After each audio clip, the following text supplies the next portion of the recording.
Hello, John McConnin here with UpsideDownRealEstate.com and FavoriteRealEstate.com. I'm an attorney and a real estate broker. We have closed probably 60 to 70 short sales recently in my brokerage. We deal with these issues a lot. I've also advised dozens, if not hundreds of other people about their short sales. And we're running up already into a test of what 580E means. Now, many of us know already that 580E, which was SB 931, then passed, so 580E is the law, says that the senior lender, so if you've got one loan, you're only lender. If you've got two, watch out. We're not talking about the second loan. We're talking about the first loan. But when the senior lender agrees to do a short sale, they're accepting that short sale to fully discharge the remaining amount of the indebtedness on the first deed of trust or mortgage.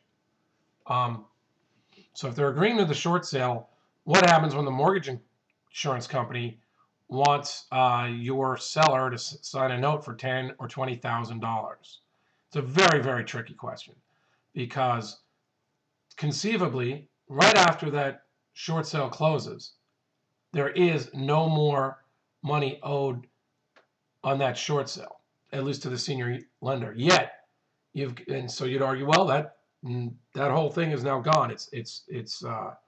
It's been negotiated away by the short sale and the law.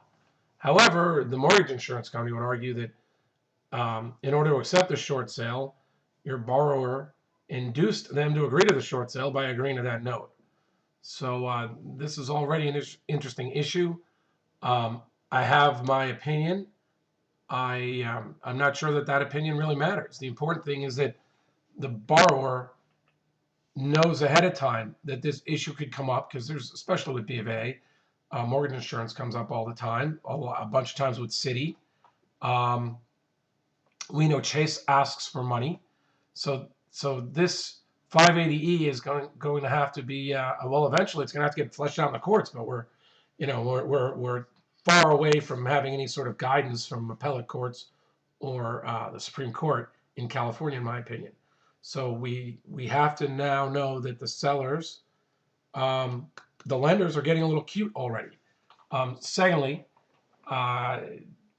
there are, and this is good news, because of the wording here, you can read on my blog, there was a discussion with another lawyer, and I'm not saying this is written in stone. If anything, it's a stretch, but it is saying they're accepting the proceeds as full payment to fully discharge the remaining amount of indebtedness. If you've got a full discharge, you might be able to associate this wording with the other wording in 580B. When loans are non-recourse, the case law says the properties go back in full payment on the loan. So that's one of the reasons why there shouldn't be any tax liability on a non-recourse loan. Well, if this 580E is taken to mean that the property is going out in the short sale to the borrower as full payment for the loans, then conceivably you could argue there might not be tax liability. It's not a winning argument, but again, I mean, it could be. It's something that has to be examined, but it probably doesn't matter for people protected by the Mortgage Debt Forgiveness Act for another couple of years, and it might not necessarily matter to people that had income properties if they do their taxes properly, but it could matter for someone with a second or third property, a property that was not a rental property. So 580E is very good for sellers, but it also it's already bringing up some thoughts for discussion and negotiation.